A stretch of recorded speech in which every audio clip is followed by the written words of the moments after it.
The United States Constitution was written in 1787 during the Philadelphia Convention. The old Congress set the rules the new government followed in terms of writing and ratifying the new Constitution. After ratification in 11 states, in 1789 its elected offices of government assembled in New York City, replacing the Articles of Confederation government. The original Constitution has been amended 27 times. The meaning of the Constitution is interpreted and extended by judicial review in the federal courts. The original parchment copies are on display at the National Archives building. Two alternative plans were developed in convention. The Nationalist majority, soon to be called Federalists, put forth the Virginia Plan, a consolidated government based on proportional representation among the states by population. The Old Patriots, later called Anti-Federalists, advocated the New Jersey Plan, a purely federal proposal, based on providing each state with equal representation. The Connecticut Compromise allowed for both plans to work together. Other controversies developed regarding slavery and a Bill of Rights in the original document. The drafted Constitution was submitted to the Confederation Congress. It in turn forwarded the Constitution as drafted to the states for ratification by the constitutional method proposed. The Federalist Papers provided background and justification for the Constitution. Some states agreed to ratify the Constitution only if the amendments that were to become the Bill of Rights would be taken up immediately by the new government, and they were duly proposed in the first session of the First Congress. Once the Articles, Congress certified that 11 states had ratified the Constitution. Elections were held. The new government began on March 4, 1789, and the Articles, Congress dissolved itself. Later amendments address individual liberties and freedoms, federal relationships, election procedures, terms of office, expanding the electorate, ending slavery, financing government, consumption of alcohol and congressional pay. Criticism of the life of the Constitution has centered on expanding democracy and states' rights. Declaration of Independence. On June 4, 1776, a resolution was introduced in the Second Continental Congress declaring the Union with Great Britain to be dissolved, proposing the formation of foreign alliances, and suggesting the drafting of a plan of confederation to be submitted to the respective states. Independence was declared on July 4, 1776. The preparation of a plan of confederation was postponed. Although the declaration was a statement of principles, it did not create a government or even a framework for how politics would be carried out. It was the Articles of Confederation that provided the necessary structure to the new nation during and after the American Revolution. The Declaration, however, did set forth the ideas of natural rights and the social contract that would help form the foundation of constitutional government. The era of the Declaration of Independence is sometimes called the Continental Congress period. John Adams famously estimated as many as one-third of those resident in the original 13 colonies were patriots. Scholars such as Gordon would describe how Americans were caught up in the revolutionary fervor and excitement of creating governments, societies, a new nation on the face of the earth by rational choice, as Thomas Paine declared in Common Sense. Republican government and personal liberty for the people were to overspread the New World continents and to last forever, a gift to posterity. These goals were influenced by Enlightenment philosophy. The adherents to this cause seized on English Whig political philosophy as described by historian Forrest MacDonald as justification for most of the changes colonies to received colonial charters and traditions. It was rooted in opposition to monarchy they saw as venal and corrupting to the permanent interests of the people. To these partisans, voting was the only permanent defense of the people. Elected terms for legislature were cut to 1 year for Virginia's governor, 1 year without re-election. Property requirements for suffrage for men were reduced to taxes on the tools in some states. Free blacks in New York could vote if they owned enough property. New Hampshire was thinking of abolishing all voting requirements for men but residency and religion. New Jersey let women vote. In some states, senators were now elected by the same voters as the larger electorate for the House, and even judges were elected to 1-year terms. These radical Whigs were called the people out of doors. Quote, "They distrusted not only royal authority, but any small, secretive group as being un-republican. Crowds of men and women massed at the steps of rural courthouses during market militia court days.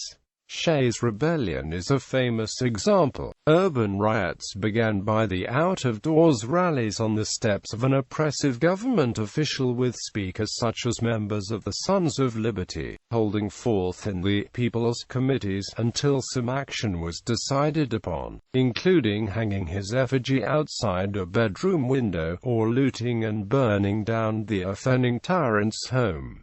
Revolutionary Congress. The government of the First and Second Continental Congress, the period from September 1774 to March 1, 1781, is referred to as the Revolutionary Congress. Beginning in 1777, the substantial powers assumed by Congress made the League of States as cohesive and strong as any similar sort of Republican confederation in history. Quote, "The process created the United States by the people in collectivity, rather than by the individual states, because only 4 had state constitutions at the time of the Declaration of Independence founding the nation, and 3 of those were provisional. Prior to the Articles of Confederation and the Articles Congress, the Supreme Court in Ware v.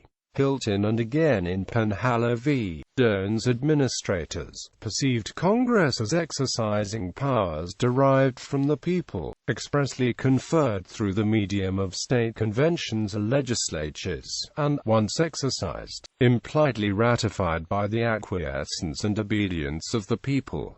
Articles of Confederation. The Articles of Confederation was unanimously adopted in 1781 once Maryland agreed. Over the previous 4 years, it had been used by Congress as a working document to administer the early United States government, win the Revolutionary War and secure the Treaty of Paris with Great Britain. Lasting successes during its life prior to the Constitutional Convention included the Land Ordinance of 1785, whereby Congress promised settlers west of the Appalachian Mountains full citizenship and eventual statehood. Some historians characterize this period from 1781 to 1789 as weakness, dissension, and turmoil. Other scholars view the evidence as reflecting an underlying stability and prosperity, but signs of returning prosperity in some areas did not slow growing domestic and foreign problems. Nationalists saw that the Confederation's central government was not strong enough to establish a sound financial system, regulate trade, enforce treaties, or go to war when needed. The Congress was the sole organ of the national government, without a national court to interpret law nor an executive branch to enforce them, in the states or on individuals. Governmental functions, including declarations of war and calls for an army, were supported in some degree for some time by each state voluntarily, or not.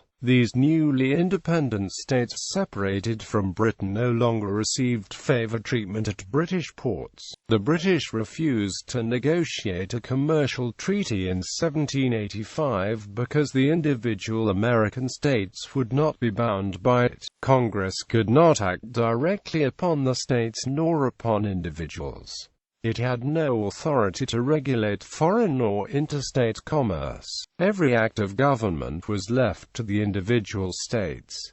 Each state levied taxes and tariffs on other states at will, which invited retaliation. Congress could vote itself mediator and judge in state disputes, but states did not have to accept its decisions. The weak central government could not back its policies with military strength, embarrassing it in foreign affairs. The British refused to withdraw their troops from the forts and trading posts in the new nation's northwest territory, as they had agreed to do in the Treaty of Paris of 1783. British officers on the northern boundaries and Spanish officers to the south supplied arms to Native American tribes, allowing them to attack American settlers. The Spanish refused to allow Western American farmers to use the port of New Orleans to ship produce. Revenues were requisitioned by congressional petition to each state. None paid what they were asked, sometimes some paid nothing. Congress appealed to the 13 states for an amendment to the Articles to tax enough to pay the public debt as principal came due. 12 states agreed. Rhode Island did not, so it failed. The Articles required supermajorities. Amendment proposals to states required ratification by all 13 states. All important legislation needed 70% approval. At least 9 states, repeatedly, 1 or 2 states defeated legislative proposals of major importance.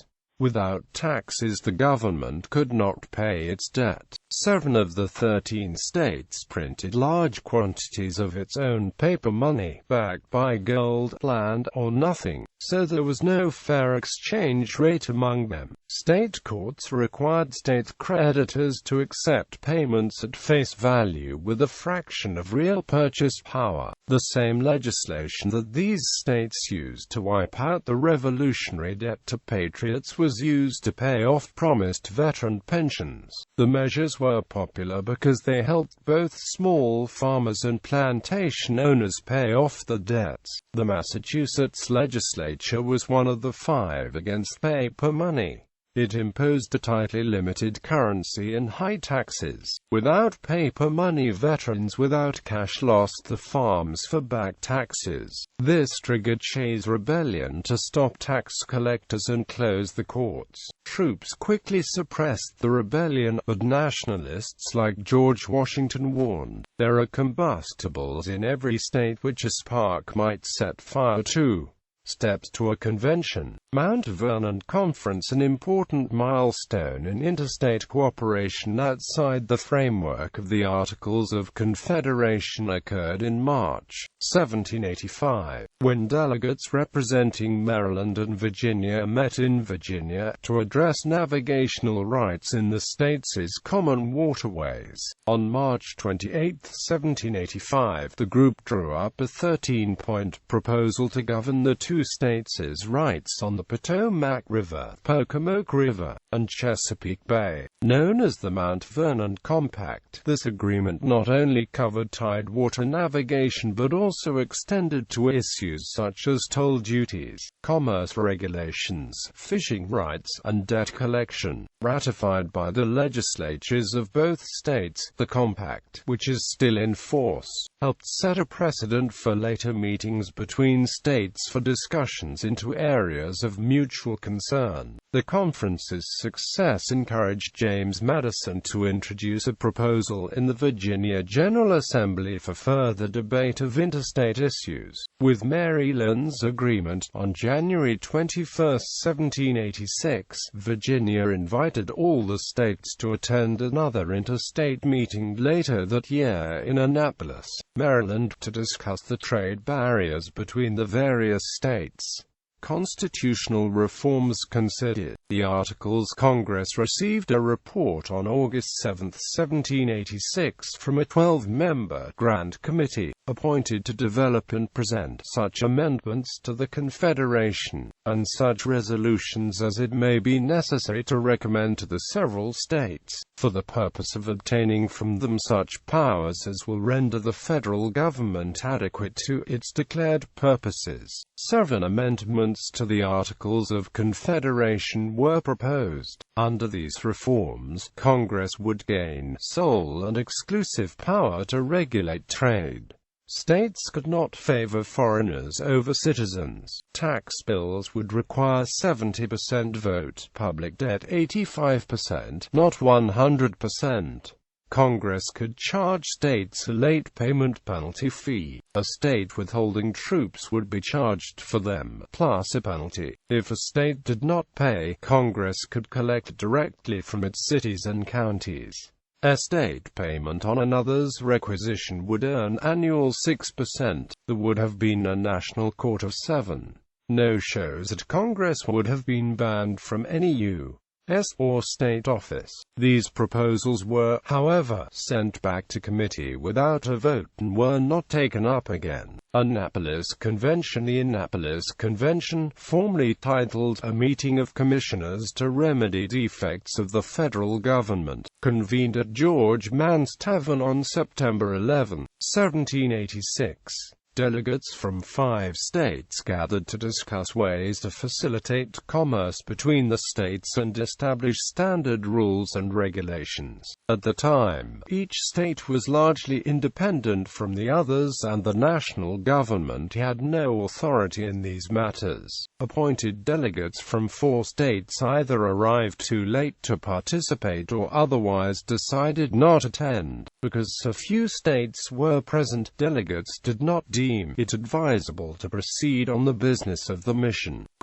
However, they did adopt a report calling for another convention of the states to discuss possible improvements to the Articles of Confederation. They desired that constitutional convention take place in Philadelphia in the summer of 1787. Virginia and 5 other states immediately approved and appointed their delegations. New York and others hesitated, thinking that only the Continental Congress could propose amendments to the Articles. George Washington was unwilling to attend an irregular convention like failed Annapolis Convention. Congress then called the convention at Philadelphia. The federal constitution was to be changed to meet the requirements of good government and the preservation of the Union. Congress would then approve what measures it allowed. Then the state legislatures would unanimously confirm whatever changes of those were to take effect.